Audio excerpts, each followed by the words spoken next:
Award is sponsored by Fidelity Bank, here for good. And welcome back. Right now, 9:29. I'm Bruce Katz. And I'm Josh Robertson. An unreal attraction is drawing visitors to the mountains in the Sahara Desert in Egypt. Yeah, don't let the pictures fool you, though. That's not snow on those frosty-looking peaks. It's actually salt. Tourists have been flocking there to get a look at the phenomenon. It's caused by the seawater collecting in pools, then evaporating in sunlight, leaving all the salt behind. Wow. People have been sliding down the salty slopes, and some have even attempted to ski on it. You have to take a ferry through the Suez Canal to visit the Salt Mountains. I was wondering, can you even go through the Suez Canal at this point? I know we've been talking about that's another thing that's well, been it's in the open news. now. I mean, the big ship has finally been righted in, river traffic and Suez Canal traffic. Right. Well, that is a bizarre sight. I would have definitely thought that was snow, but I guess you think about it for 2 seconds. You're like, wait, it can't snow there. No, exactly. No. Yeah. All right. It's a pretty sight anyway. Yeah. All right. A man has a rare encounter with a not-so-friendly octopus in Australia. Yeah, Lance Carlson was enjoying a day at the beach with his family in Geograph Bay when he caught this video of the octopus thrashing in the shallow pool, seemingly warning them to keep away. He had first noticed it when he spotted it striking at a seagull. Later that day, Carlson was swimming when he felt what he described as a whip across the arm, immediately followed by a stinging sensation, sending pain through his neck and upper back. He hurried back to the shore to find raised tentacle marks on his body. Look at that. Carlson says that he does not have any hard feeling towards the animal. He will try harder to avoid it next time. You know, I always say I have a healthy respect for animals, and if they're telling you to get away and it doesn't look like it wants you near it, probably don't go near it. I mean, if they're in their environment, like we don't like snakes in our environment, right? Well, we have to respect them as you're well. going into his environment when you walk in the water, not the other way around. No doubt. All right, well, unwanted Happy Meal toys will be recycled to build more than a dozen playgrounds. Yeah, the first one will be built at the historic Ronald McDonald House in Oxford, England, and it'll be used to, help sick children have fun, and they're being treated there as well. Now, McDonald's plans to build at least 14 more. Officials say they've collected more than 1 million Happy Meal toys that were gathered during a toy amnesty and the extra toys they had while the stores were closed during the pandemic. So that's a pretty neat thing. Yeah, and you see those. I always wondered, I was a kid, McDonald's toys were a really big deal. I'm not sure if they still are or not, but I know that I always wondered what happened to all of them. Yeah, absolutely. Yeah. Well, we know where they're going now. Good all right. place. Josh, we got duped. I know. We were just talking about this. We want to give New Orleans EMS a thumbs up on their little April Fool's joke. Good job. All right, turn on the siren.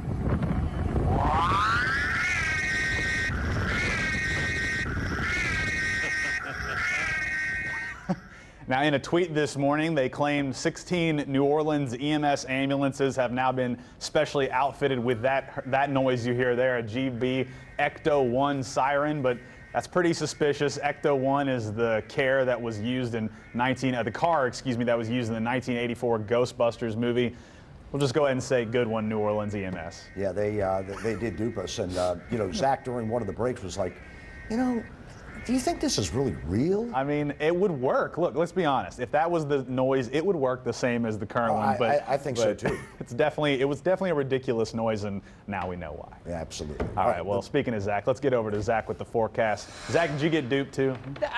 The supernatural ability to move cars is what threw it for me on the tweet. That was like, okay, supernatural ability. And here's the real. They're trying to make a joke that you need to get out of the way of the actual ambulances because a lot of people it takes forever. But here's a live look outside with a beautiful blue sky on this April Fool's Day, this April 1st, and well, it's not feeling like April weather. 55 degrees currently in the city of New Orleans. Home is also at 55.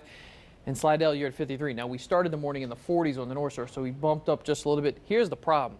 Northeast wind, 21 miles per hour sustained, gusting to 33. It is a very windy day, especially south of Lake Pontchartrain, and it's going to be a windy day all day long. Look at these wind gusts, 35 at the Lakefront Airport, even 35 in Houma, 23 in Galliano, a little bit lower on the North Shore. You're most so in the lower 20s with those wind gusts, but the winds are going to slowly come down as we go throughout the day today, but it's something you'll notice. If you're outside for any length of time today, highs in the lower 60s, even with all that sunshine, the wind's still going to cut right through you. We're not used to this cool weather. It's been quite a few days since we've felt some crisp fall air. When I say fall air, That's what it feels like because it's been so warm lately. Tomorrow, we're going to do the same thing, 62 during the afternoon hours. Now, tomorrow morning, it's going to be a cold one. We're probably going to have to deal with maybe a little bit of frost on the North Shore, only the North Shore, not the South Shore, not the city. And look what happens as we go into your Easter weekend. Does it get any better than that? We're going to get some extra clouds this weekend, but chilly mornings, afternoons, upper 60s to near 70 degrees, and then by Easter Sunday, we're definitely going to be in the lower 70s. Look at this big dip in the jet stream. You see how the jet stream's just digging right out of Canada, all that dry air funneling down to the Gulf Coast, pushing all that humidity right on out of here. So windy day today, going to be chilly, but at least we have that sunshine out there. That sunshine does feel much better when it's April 1st, and that sun is a lot higher in the sky and a lot stronger than we see during the middle of winter. High pressure is remaining in control of our weather going into tomorrow, even into Saturday, but I do note we are going to start to see some of these high clouds pass from time to time. In general, it's not going to cause any weather concerns other than the fact that we're not going to see a total blue sky all day long. If you're on the North Shore and you've planted, watch out. Tomorrow morning and even Saturday morning to some extent, we might have to watch for a little bit of frost. We're going to get close to freezing, and then once we get to Easter morning, after that, it's back to normal or typical lows for this time of year. Look at these temperatures, 62 today, 62 tomorrow, but lots of sunshine this weekend. We start our warming trend, and well, next week we're back to the 80s by the middle of next week, and the humidity will be on its way as well. Delta World Tire, Fox 8 Weather Phone, always there with that updated forecast. All right, thank you, Zach. It is feeling really good out there right now. It is. Yeah.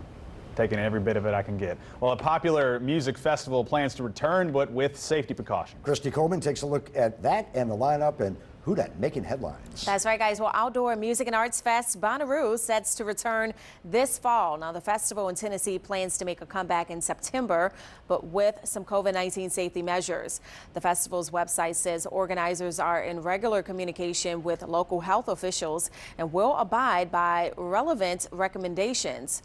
Without providing specific details, the website says the festival is taking enhanced health and safety measures for performers and fans. It also warns fans of an inherent risk of exposure to COVID-19 in any public space where people are present. Tickets are on sale now, and this year's musical lineup includes the Foo Fighters, Lizzo, Megan Thee Stallion, and Lana Del Rey. Michael Strahan closes his signature gap. Well, at least that's what it appears for now. The morning show anchor and NFL commentator posted online that he was having a dental procedure to close the gap. Strahan also shared video of him having the supposed procedure, but fans refuse to believe it just yet since the video came 2 days before April 1st, which is today, also April Fool's Day. Because of this, some say the video is just a prank. Strahan has not commented on the speculation just yet, and he will be back in front of the camera next week, so fans will have to wait until then to find out if it's true or not. Instagram puts a spin on a popular TikTok feature. The social media app calls it Remix. Users can now upload a video next to a friend's clip, which builds on top of the previous video. The new function will remind many people of the Duets feature on the TikTok app, which popularized the app's dances and allowed for funny reactions to other videos. I'm sure a lot of people are going to be testing that out soon. Back to you guys. All right, thanks a lot, Christy. Well, each month, Fox 8 honors an educator in our community who goes above and beyond their call of duty for the students inside and out of the classroom. Kelsey Davis introduces us to a second grade teacher at Almans Elementary School, nominated by a parent who admires her passion for creating a family for her students away from their homes. What did you notice about the bread before we toasted it? Brian? The 2020-2021 school year is underway at Almans Elementary School. This year with masks and social distancing and a Disney theme. A perfect reason for Miss Charlene Morgan. Caleb?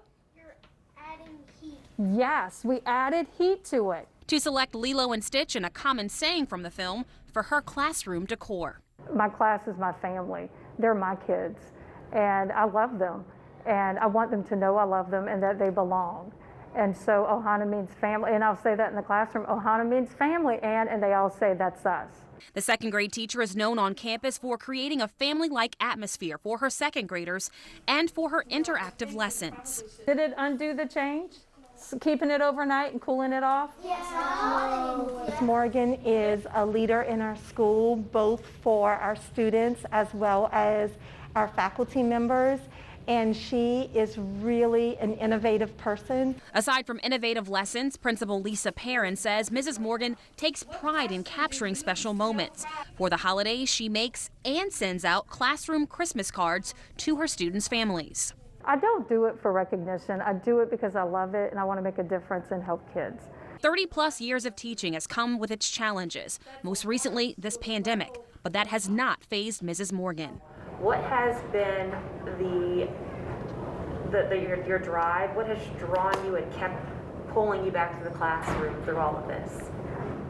The kids need me, and I need them. I want kids to feel safe no matter what's going on in the world.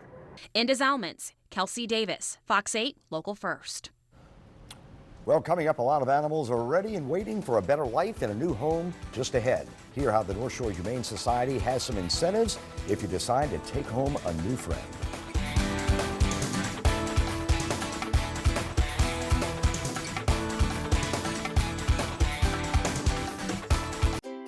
Estamos aquí para quedarnos. Ahora en my mind. Ici pour de bon. No matter how you say it, Here for Good means we're local and committed to our uniquely diverse community. Because at Fidelity Bank, we know that local businesses drive our economy. We know the importance of giving back. And we know our clients, and they know us. Come celebrate the difference a community bank can make. Fidelity Bank, since 1908. Qui per sempre. Here for Good. Clearwater Pool and Spa is your fully stocked above ground